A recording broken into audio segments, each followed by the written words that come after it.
Waraanni bilisummaa Oromoo zoonii giddu galeessaa Birgeedii Risaa Lagamu tarkaanfii fudhateen diina du'aa fi madoodhaan adabee jira. Irreef gaachanni uummata Oromoo waboon zoonii giddu galeessaa godina lixa shaggar onameettaa walqixxee magaalaa Gooroo magaalaa Mineeriitii fi magaalaa Aanichaa kan taate eelaa keessatti kaleessa onkololeessa 19 ganama bariisaa 12 Birgeedii Risaa Lagamu mooraa waraana biltiginnaatti cabsuudhaan tarkaanfii fudhateen injifannoo cululuqaa gonfatee jira. Lolasaa wal fakkaataatti fudhatameen diina magaalaa Gooroo keessa ture akka salphatti du'aa fi madoodhaan adabee kan qulqulleesse yoo ta'u, diina magaalaa Aanichaa keessa ture guutummaan guututti magaalicha keessaa baasee ture. Abdii kututaan murna biltiginnaa xiyyaara waraana diroonii jedhamu fayyadamuudhaan lubbuu fi qabeenya uummataa irra gaaga'ama geessisee hanga ammaatti uummanni nagaatii fi ijoolleen mana barumsaatti baatu irratti haleellaan murni faashistii kun fudhateen namoonni 16 reefki isaanii yoo adda ba'u namoonni biroo qaamni ciccituudhaan wallaalamee jira. Lola kaleessaa kanaan waboon humna diinaa kuufamee Aanicha ture 70 battalatti hojjeessu 45 ol madoodhaan adabee jira. Gama qawweetiin IKM 50 ol meeshaalee waraanaa garagaraa waliin dugda diinaa irraa hiikuudhaan dantaa qabsoo bilisummaa Oromootiif galii godhee jira. Oduma wal fakkaatuun miseensonni poolisii humna addaa Oromiyaadhaa 3 sirna biltiginnaa ganuudhaan kaaba shaggar aanaa warra jaarsootii fi qeellam wallaggaa gidaamiitti gooticha waraana bilisummaa Oromootti harka kennatan. Impaayera mootummaa Itoophiyaa keessatti hojii loltummaatiin kan tajaajilan ilmaan Oromoo sirna dabaatii fi cubbuu lubbuu ilmaan Oromoo balleessaa jiru irratti dammaquudhaan gara mooraa qabsoo bilisummaa Oromootti harka kennachuu itti fufanii jiru. Haaluma kanaan onkololeessa 18 godina kaaba shaggar aanaa warra jaarsoo mooraa waraana biltiginnaa magaalaa Tulluu Milkii keessaa miliquudhaan waraanni biltiginnaadhaa 14 wabotti harka kennachuu isaanii ajajaan waboo Aanichaa himee jira. Miseensonni poolisii humna addaa Oromiyaa kun wallaalummaa fi maallaqaan sossobamanii sirnicha tajaajilaa turuu isaaniitiif dhiifama gaafachuudhaan meeshaa IKM 16 rasaasa IKM 2400 akkasumas boombii 16 hidhannoo abbaa gumbii 32 waliin mooraa qabsoo bilisummaa Oromoo ABO wabootiin hogganamutti gumaachanii jiru. Oduma wal fakkaatuun onkololeessa 17 godina qeellam wallaggaa ona gidaamii keessatti miseensonni poolisii humna addaa Oromiyaa 2 fedha isaaniitiin gooticha waraana bilisummaa Oromootti harka kennatan. Miseensonni poolisii humna addaa Oromiyaa kun qawwee IKM 2 hidhannoo guutuu fi rasaasa IKM 300 mooraa qabsoo bilisummaa Oromootiif galii taasisee jira. Dhuma irrattis miseensonni waraana biltiginnaa duraanii kun yeroo itti waraana bilisummaa Oromoo humnoomuudhaan mirga hiree murteeffannaa ummatichaa mirkaneessuuf gahee isaa bahaa jirutti ilmaan Oromoo leenjii waraanummaa fudhachuudhaan sirna faashistii tajaajilaa jirtan sirnicha ganuudhaan gara waraana bilisummaa Oromootti koottaa bilisummaa Oromootii fi walabummaa Oromiyaatiif shoora keessan bahaa jechuudhaan dhaamanii jiru. Jaarmayaan mirga namoomaatiif falmu Human Rights Watch waraana naannoo Tigraayitti adeemsifamaa jiruun lammiileen nagaa rakkoo keessa jiraachuu ibse. Waraana humnoonni mootummaa Itoophiyaatii fi Eertiraa qindoominaan naannicha keessatti adeemsisaa jiraniin lammiileen nagaatii fi hojjettoonni dhaabbilee garagaraatiis miidhamaa jiraachuu dhaabbatichi ibsee jira. Walwaraansa Itoophiyaa keessatti adeemsifamaa jiru gaaga'amni namoomaatii fi waraanni hamaan dhaqqabuu isaa yeroo garagaraatti jaarmayaaleen mirga namoomaatiif falman himaa ture. Waraanni biyyattii keessatti adeemsifamaa jiru dhaabbata kanneen yakka raawwataniif gaafatamni akka jiraatu jechuudhaan gaafataa ture.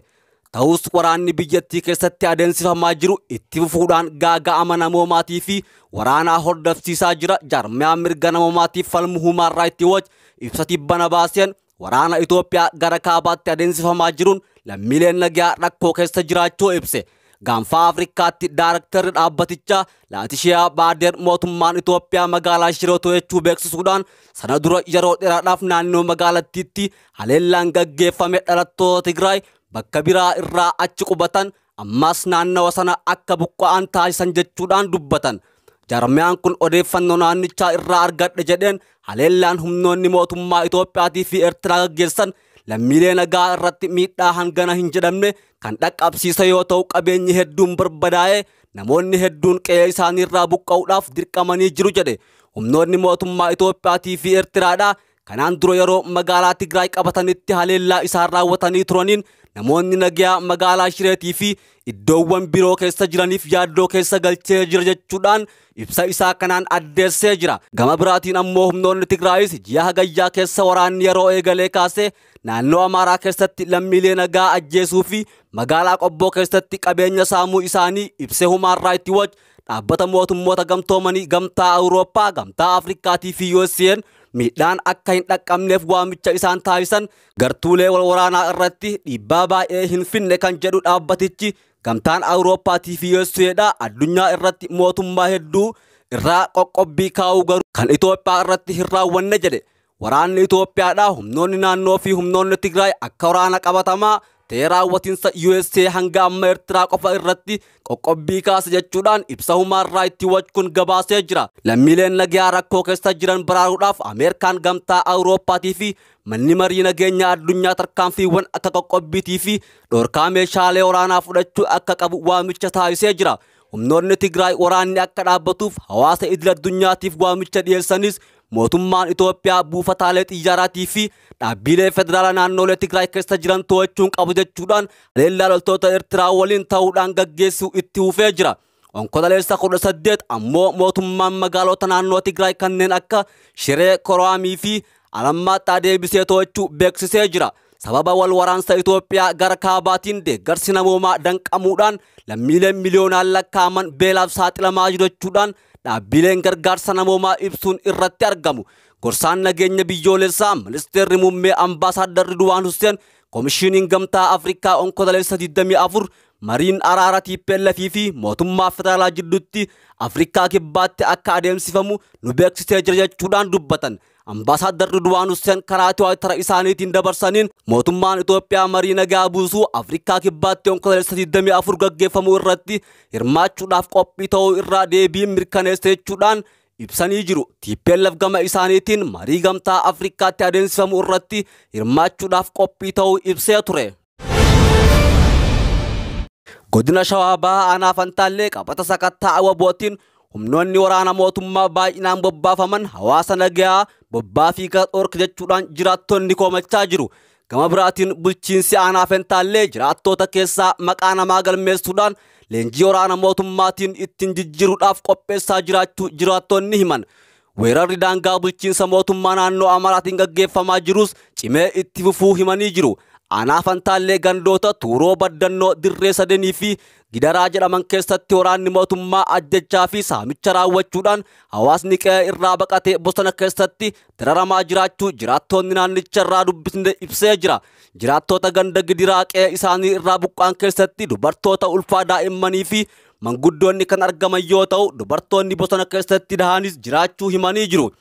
Waraanni mootummaa qabeenya uummataa saamaa loonii fi re'ee horsiisee bultootaa qalachaa manneen jiraattota ibiddaan gubaa jiran kan jedhan jiraattonni goolinsi hamaan kun erga jalqabee torbee tokko caalee jira jechuudhaan dubbatan. Ganda Gidiraa kaambii Zamachaa jedhamuun beekamtu keessatti ammoo manneen daldalaa kanneen akka suuqiiwwanii fi mana nyaataa saamuudhaan ibiddaan barbaadanii jiraachuus jiraattonni himan. Mootummaan itti jiruuf qopheessaa jiraachuu jiraattonni himan.